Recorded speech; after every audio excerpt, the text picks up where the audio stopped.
न्यायाधीश जस्टिस सूर्यकांत जी, उच्चतम न्यायालय के न्यायाधीश विक्रमनाथ जी, केंद्रीय विधि और न्याय राज्य मंत्री स्वतंत्र प्रभार श्री अर्जुन मेघवाल जी, भारत के attorney general Shri R Venkataramani ji, Bharat के बार काउंसिल के अध्यक्ष श्री मनन कुमार मिश्रा जी, उच्चतम न्यायालय के बार एसोसिएशन के अध्यक्ष श्री विकास सिंह जी, मेरे सामने बैठे हुए पूर्वतन मुख्य न्यायाधीश और न्यायाधीश गण, अन्य प्रतिभागियों, देवियों और स्वजनों, आप सभी को मेरा नमस्कार। संविधान दिवस के अवसर पर मैं सभी देशवासियों को भारत के संवैधानिक लोकतंत्र की अद्वितीय सफलता पर हार्दिक बधाई देती हूँ।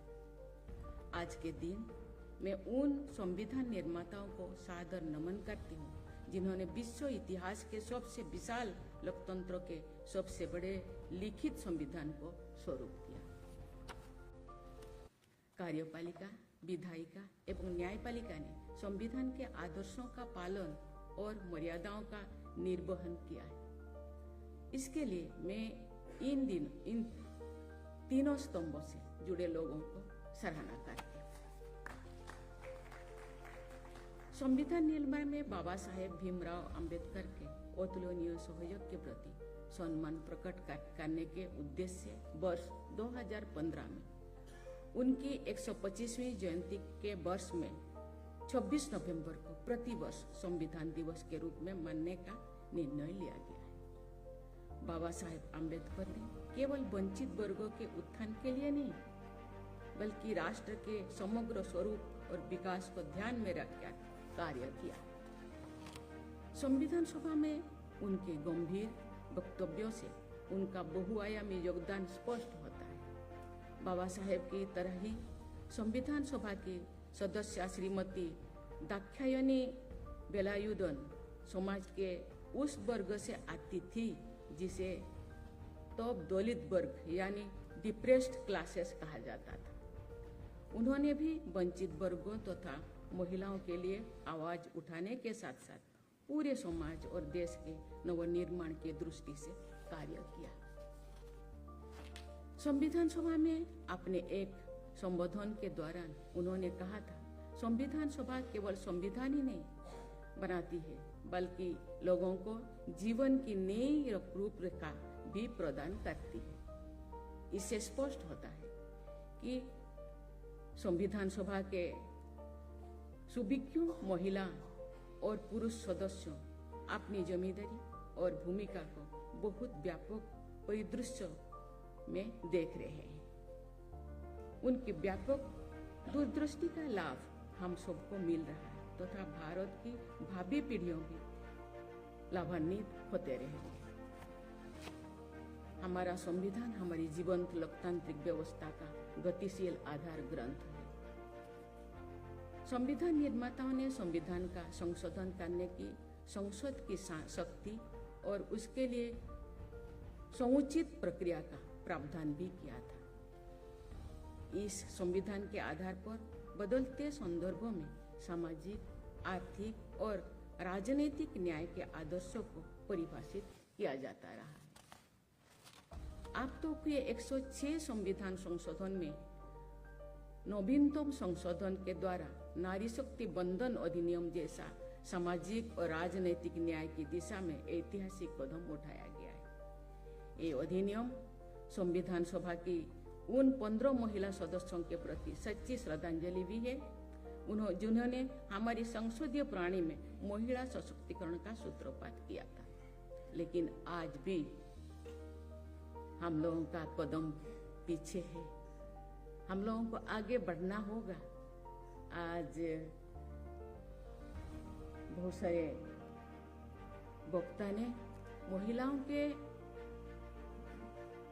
न्यायपालिका, विधायिका, कार्यपालिका प्रत्येक क्षेत्र में भाग लेने का जो संख्या को और भी बढ़ाना चाहिए। इसीलिए केवल जनता प्रयास करने से नहीं होगा, हम लोगों को मानसिकता, माइंडसेट को भी बदलना है।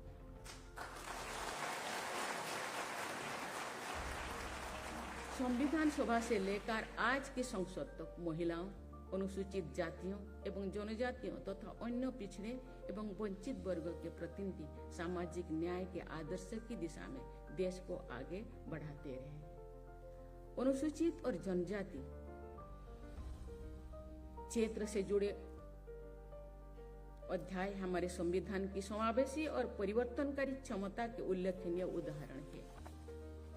संविधान के अनुरूप हमारे संवैधानिक संस्थानों में लोकतंत्रों के विभिन्न स्तर सुनाई देते हैं। ये हमारी संवैधानिक व्यवस्था की बहुत बड़ी सफलता है। देवियों और स्वजनों, ये हमारे लिए राष्ट्रीय गौरव का विषय है कि हमारे देश की सामान्य जनता से लेकर विशेषज्ञों तक संविधान में सबकी आस्था दृढ़ से दृढ़ तक होती गई है। इस विषय पर संविधान में क्या कहा गया है? इस प्रश्नों का उत्तर किसी कार्य अथवा व्यवस्था के उचित होने की कसौटी बन गया है। भारत का संविधान हमारे राष्ट्रीय ग्रंथ है। संविधान के मूल्यों के अनुसार संस्थाओं और व्यक्तिगत जीवन को संचालित करना हमारे राष्ट्रीय धर्म है। मेरे पिता कहा करते थे, पता नहीं तुम क्या करोगे, क्या बनोगी, जो भी बनोगी, जब आगे बढ़ोगी बीच बीच में पीछे मुड़कर देखा, देख आगे बढ़ना बहुत अच्छी बात है। जो पीछे देखोगी, तुम देखोगी तुम्हारे पीछे कितने लोग खड़े हैं, कितने लोग पीछे रहे हैं। आगे बढ़ना बहादुरी नहीं है, पीछे रहने वालों को आगे बढ़ाना बहादुरी है।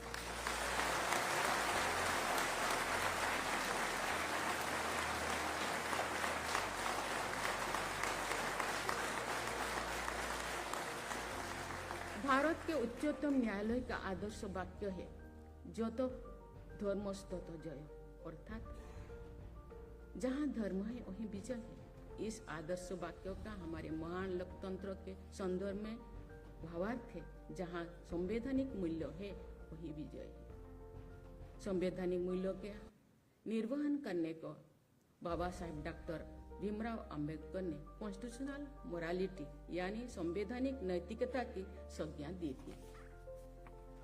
देवियों और स्वजनों, हमारे संविधान निर्माताओं ने राष्ट्र सर्वोपरि की भावना से ही संविधान सभा में विमर्श किया और अनुच्छेदों को अंतिम स्वरूप दिया। गंभीर चुनौतियों के बीच देश की एकता को स्थायी संवैधानिक आधार प्रदान करना हमारे संविधान निर्माताओं की प्राथमिकता थी। सरदार वल्लभ भाई पटेल ने हमारे राष्ट्र को वर्तमान स्वरूप प्रदान करने के साथ साथ संविधान के निर्माण में भी अग्रणी भूमिका निभाई। संविधान निर्माण में जन सामान्यों की भागीदारी से हमारी लोकतंत्र के आधार ग्रंथ के प्रति लोगों से और अधिक आस्था बनी।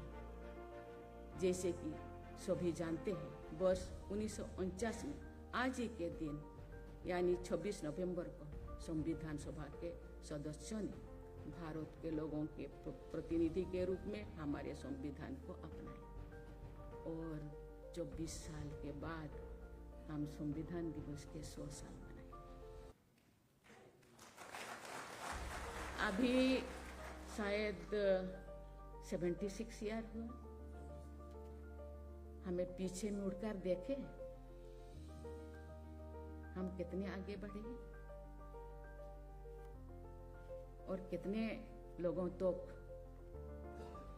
संविधान में लिखा हुआ इक्वालिटी, फ्रैटर्निटी, जो भी लिखा हुआ उन तक हम सब पहुंचाए। यदि नहीं पहुंचाए, 24 साल में पहुंचा पाएंगे? वो एक क्वेश्चन है। एक क्वेश्चन सबके लिए, केवल न्यायपालिका, विधायिका या कार्यपालिका के लिए नहीं, हम सब जनता के लिए भी। इसीलिए आज से 24 साल के लिए 100 साल मनाने के लिए केवल उत्सव मनाना बहुत सहज होता है। कुछ लोगों को बुला मना लो, लेकिन उत्सव किसके लिए, उत्सव किन के लिए, हम किन पद पे हैं, हम उस लायक बने। उस दिन संविधान सभा के अध्यक्ष के रूप में डॉक्टर राजेंद्र प्रसाद ने संविधान निर्माण प्रक्रिया में सामान्य जनता की गहरी रुचि को रेखांकित किया था। आपने संबोधन में उन्होंने कहा था कि संविधान सभा की बैठकों के दौरान 53,000 लोगों ने विजिटर्स गैलरी से चर्चाएं को सुना। आज विजिटर्स गैलरी में कितने लोग हैं? हम लोगों के भाषण को सुनने के लिए केवल टीवी और मोबाइल ही जरिया है, लेकिन हम लोगों को पता चलना चाहिए कि कितने लोग हम लोगों के भाषण को सुन रहे हैं, हम लोगों को देख रहे हैं। संविधान सभा की बैठकें 11 सत्रों में संपन्न हुई थी। उनमें हो रही चर्चाओं पर समाचार पत्रों में विस्तृत विवरणी और वाद विवाद छपते थे। जनता से भी राय मांगी गई थी। लोगों ने सुझाव के हजारों पत्र भेजे गए थे। संविधान सभा में देश के प्रत्येक भौगोलिक क्षेत्रों और सामाजिक वर्गों के प्रतिनिधि विद्यमान थे। मुझे इस बात की प्रसन्नता है कि नई राष्ट्रीय लक्ष्यों को प्राप्त करने के लिए समावेश और जन भागीदारी पर विशेष बल दिया जा रहा है। मैं धन्यवाद देना चाहता हूँ। मीडिएशन व्यवस्था में मीडिएशन प्रक्रिया को शुरू किया गया। ये एक बहुत बड़ा पदक्षेप है, क्योंकि देश जो आजाद नहीं हुआ था वही तो काम कर रहा था। कितने लोग कोर्ट कचहरी आते थे, गांव में ही सब समाधान हो जाता, क्योंकि माइंडसेट ऐसे था। हम उसी माइंडसेट को लाना पड़ेगा जनता को, क्योंकि कम से कम केसेस कोर्ट आए, लेकिन यहाँ एडवोकेट जजेज लोग मुझे गाली करेंगे, कम केसेस आएंगे तो फिर हम लोगों का गुजारा कैसे होगा। हम चाहे justice to all. Justice to all means door step में हर चीज किया जाता है, डोर स्टेप में हर चीज दिया जाता है, पानी ये वो, तो ये भी डोर स्टेप हो जाए। तो इसीलिए हम लोग को तैयार 1.4 बिलियन लोग, इतने लोगों को कोर्ट में लाना, इसलिए इंफ्रास्ट्रक्चर की कोई जरूरत नहीं। गांव में जाओ, बैठो, फैसला करो, क्योंकि ये संभव है, हम कर सकते। क्योंकि मैं गांव में थी, उस पर क्योंकि राजघराना का प्रथा और ये अंग्रेजों का प्रथा था, दरबार, हम दरबार में जा रहे हैं। मेरे पिताजी कहते मैं तो दरबार में जा रहा हूँ। दरबार में क्या करते, मैं भी जाऊं देखूं? नहीं, वहाँ लेडीज नहीं जाते, बेटियां नहीं जाते, वहाँ बहुत सारे के डिस्कशन होता है। लेकिन आज ऐसे नहीं, हर चीज डिस्कस कर सकते हैं, हर कोई भाग ले सकते हैं, अखाड़ा में बैठ सकते हैं और उसको समाधान कर सकते हैं। हम एक धर्मनिरपेक्ष, एक शांति प्रिय देश है। हम शांति चाहते हैं, शांति से हम करना चाहते हैं, इसीलिए हम बहुत सारी चीजें हम निष्पादन कर सकते हैं। एक लेजिस्लेटिव डॉक्यूमेंट होने के बावजूद जन भागीदारी और व्यापक प्रतिनिधित्व के बल पर हमारा संविधान जनता का संदर्भ ग्रंथ बना गया। आने वाली पीढ़ियां संविधान के साथ जुड़ाव महसूस करते रहें, इसके लिए बच्चों को संविधान के बारे में रोचक जानकारी दी जानी चाहिए। बच्चों को नागरिक शास्त्रों के शास्त्रों के पुस्तकों में संविधान की शिक्षा दी जाती है, लेकिन संविधान का एक बाल स्वरूप संस्करण और तैयार करना बच्चों में संविधान के प्रति रुचि और जागरूकता का प्रसार करने में बहुत सहायक सिद्ध होगा। इसलिए बच्चों के लिए भी बनाना चाहिए। संविधान विशेषज्ञों तथा विभिन्न भारतीय भाषाओं तथा बाल साहित्यों के रचनाकारों के संयुक्त प्रयास से ये कार्य किया जा सकता है।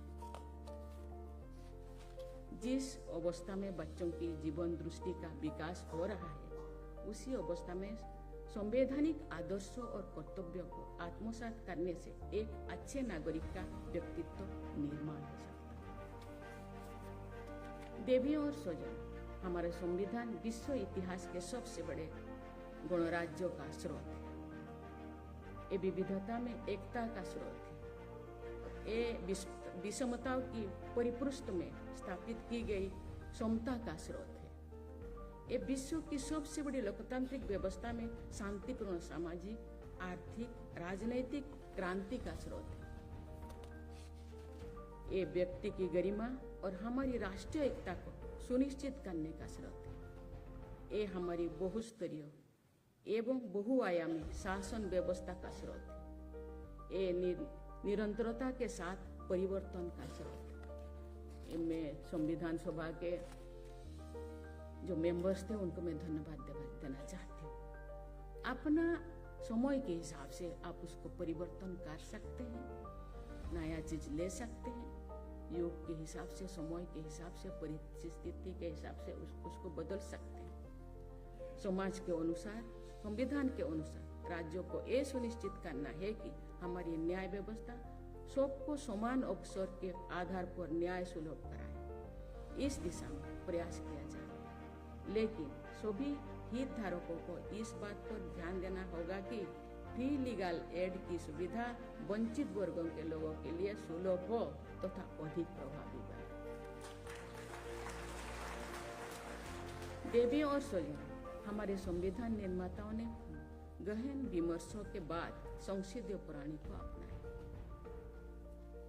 संविधान में कार्यपालिका, विधायिका और न्यायपालिका की शक्तियों, कर्तव्यों और उनसे जुड़ी प्रक्रियाओं का विस्तार से प्रावधान किया गया है। मुझे विश्वास है कि सरकार के ये तीनों अंग अपने अपने कर्तव्य का निर्वहन करते हुए पारस्परिक समन्वय के साथ हमारी संवैधानिक व्यवस्था को और अधिक मजबूत बनाते रहेंगे। समन्वयपूर्ण संवैधानिक व्यवस्था से हमारे नागरिक लाभान्वित होंगे तथा हमारे देश विकसित राष्ट्र बनने के लक्ष्यों की ओर अधिक तेजी गति से आगे बढ़ेगा। संवैधानिक समन्वय, संतुलन पर इस दृढ़ आस्था के साथ मैं अपने वाणी को विराम देती हूँ। जय हिंद। ये आशा करती हूँ आगे जाके हमें आगे बढ़ेंगे और सबको उचित न्याय देंगे। धन्यवाद। जय हिंद, जय भारत।